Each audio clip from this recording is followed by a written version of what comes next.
Welcome back to One Comic Book a Day, where I forgot to set off the Roomba, so I'm going to have a problem with the Roomba later, as it's going to be in my way.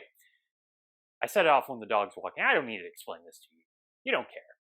Today we are covering the first story in Superman number 11, Zimba Gold Badge Terrorists.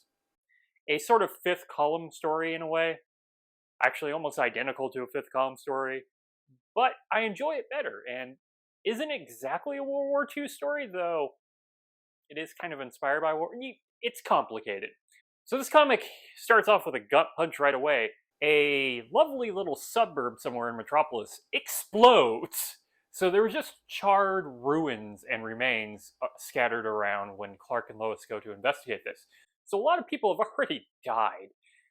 Not a great way to start a Superman story. There are some people alive and trapped under debris, so Superman saves them right away.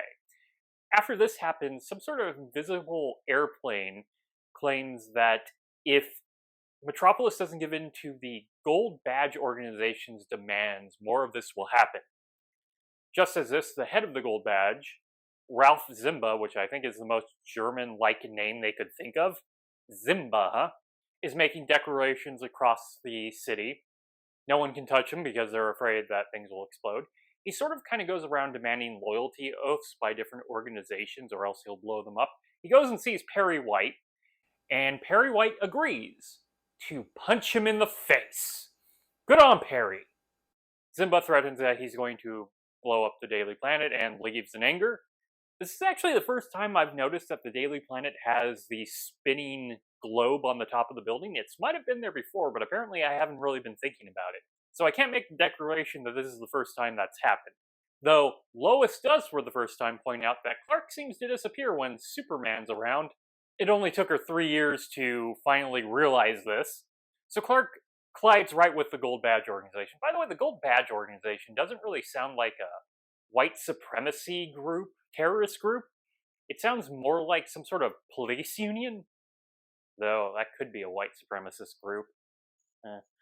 Zimba gets rid of Superman quickly by telling him that the Daily Planet's about to explode.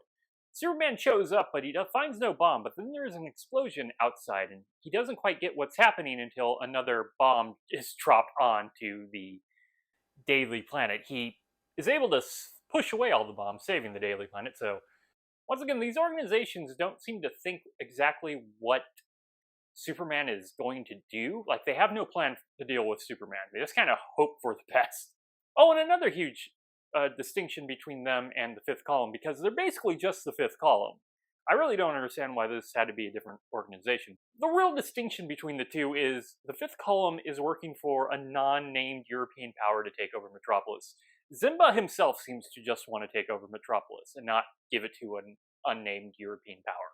Superman can't seem to find their invisible craft. He's even suspicious that it might be Luthor involved, because Luthor had that invisible helicopter a few issues ago. Hey, continuity! Something was remembered from a previous issue, and a pretty recent issue. Wonder what happened to the Ultra Humanite. Oh well. So Superman's best idea, he has to deal with this, his best idea. And when he has really great ideas, it involves disguises. That's right, he disguises himself as Zimba and calls the organization and tells them all to meet up at their secret meeting place and has the members take him to that meeting place. But before he does that, he calls the police to tell them where the secret meeting place is. What a fascinating choice for his power set. Not as crazy as that time he kidnapped that dude and locked him in his apartment for a whole week, but still kind of crazy for his power set. Also, he puts on a disguise. He doesn't contort his face. Remember, he had the power to contort his face into any face 10 issues ago? What a interesting power that never came up again. What a thing to give him and then just not care about. Especially when they're still so focused on him being a master of disguise. Zimba is dealing with the mayor. Lois stops the mayor to agreeing to Zimba's demand, so Zimba kidnaps Lois. By the way, this is apparently the 13th time Lois has been kidnapped in a Superman comic, which is surprisingly low, seeing there's been 11 Superman comics and about 38 Action Comics, and most of those Superman comics has 4 Superman stories. Well, not the first 2, but you get what I'm saying. So there's been a lot of Superman stories. She's only been kidnapped 13 times. Are they counting times she was kidnapped multiple times in an issue, because there have been issues where she's been kidnapped like 3 times. 3 times. I don't know what I was doing with my hands there. So Zimba arrives at the secret meeting place, and they immediately figure out, oh, that's not actually Zimba on stage. This is when Superman opens his shirt and shows that Superman logo. You remember Superman, bright blue costume, red cape. And kind of easily beats up the Gold Badge organization, terrorist organization, whatever they're called. They're the Gold Badge. Zimba with Lois tries to escape in the plane. We now find out that the plane is glass, and that's why we don't see it.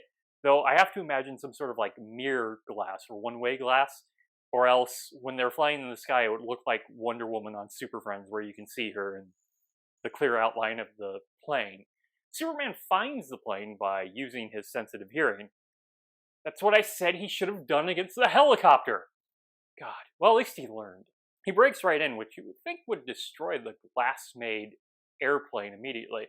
But instead, Zimba tries to shoot at him and misses and hits the controls. Superman takes Lois out, and the plane crashes, killing Zimba and his pilot and anybody else who could have been on there, but it didn't look like anybody else was on there. And Superman actually says to Lois that they deserve death. So once again, not actually him killing them, but he allows the death to happen like Batman does at the end of Batman Begins. And I don't know, it's so callous for Superman, so cold. I feel like he should have still saved them. But anyway, like a solid issue. It's not like loosely connected like the last few issues. It has like a plot, we have a villain, the stakes are raised. I can't find much problem with it. Leo Nowak has taken over doing art for Jack Burnley, and he's doing fairly good. His faces are a little undefined, especially compared to Jack Burnley, but he's a fine artist to be taking over these Superman books.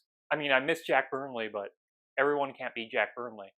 Okay, so that is it from Superman number 11, Zimba Gold Badge Terrorists. If you enjoyed this video, please like and subscribe. Hit the bell icon to get notifications when a new video goes up. I do this Monday through Friday.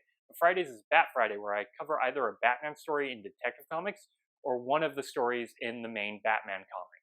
And until next time, let us ponder the question, whatever did happen to the Man of Tomorrow?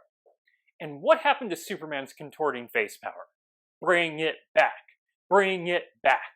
Have a good day.